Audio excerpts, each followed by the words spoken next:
जगण्याचे देवा लाभो ऐसे बळ दुर्गुणाचा वळ पहा. नाव मयूर मयूर. पूर्ण नाव भाई? मयूर शिंदे. शिंदे. किती वर्षापासून हे गणपतीचे काम करतो भाई तू? काम झाले आता एक 7-8 वर्ष झाली. लहान असताना आपण कारखान्यात जातो, गणपतीच्या तरी आवड असते की आपण पण कधीतरी गणपती बनवले पाहिजे. ते आता गणपतीला दागिने लावणे अशी छोटी छोटी कामं करतो, पेंटिंग करतो. मग प्रथमेश दादा सोबत ओळख कशी झाली भाई तुझी? प्रथमेश दादाला एक 5-6 वर्षापासून ओळखतो. दादा आमच्याकडे आमच्या मंडळाच्या गणपतीला धोतर घालेलं आहे. तर असं त्या वर्षी मग दादाला विचारलं की दादा येऊ का तुझ्याकडे कामाला? तुला काय हरकत नाही, तू ये माझ्याकडे, मी तुला मार्गदर्शन पण करतो आणि कामं पण म्हणजे पुढे जी काय मोठी कामं आहेत जसे फिनिशिंग झालं सगळं, हे सगळे कामं हळूहळू तुला शिकवतो म्हणून.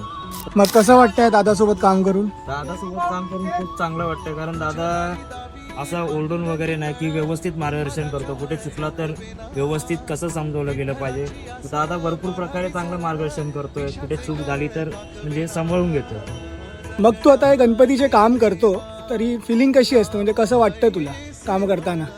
गणपतीचं काम म्हणजे एकदम गोड गोष्ट आहे. गणपती म्हणजे एकदम गोडच आहे. तर हे 2 महिने खूप प्रॉब्लेम्स असतात की एक तर जॉब किंवा गणपती हे मॅनेज करावं लागतं. कदाचित एक वेळ अशी येते की जॉब ड्रॉप करावा लागतो 2 महिन्यासाठी, मग नवीन जॉब शोधावा लागतो त्याच्यानंतर. म्हणजे कारखान्यात तर आमच्याकडे 2 महिने गणपती असतात, लोकांकडे तर 10 दिवसच असतात घरी.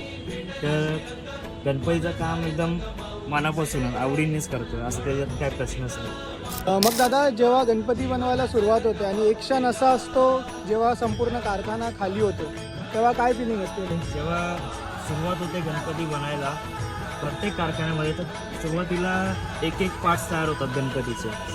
मग हळूहळू अख्खी मूर्ती उभी राहते आपल्या डोक्यावर. आणि जसं सांगितलं 2 महिने बाप्पा आपल्याकडे असतात, आपल्यासोबत असतात, आपण काम करतो, बाप्पाला तयार करतो. मग तो एक क्षण असा असतो की मंडळ येतं आणि आपल्याला त्यांचा बाप्पा त्यांच्यासाठी घेऊन जातात ते, पण आपल्याकडे 2 महिने आपला बाप्पा असतो. तर कुठेतरी एक तो सॅड फिलिंग असते की आपण 2 महिने बाप्पासोबत होतो आणि आज आपल्याकडून बाप्पा चाललाय.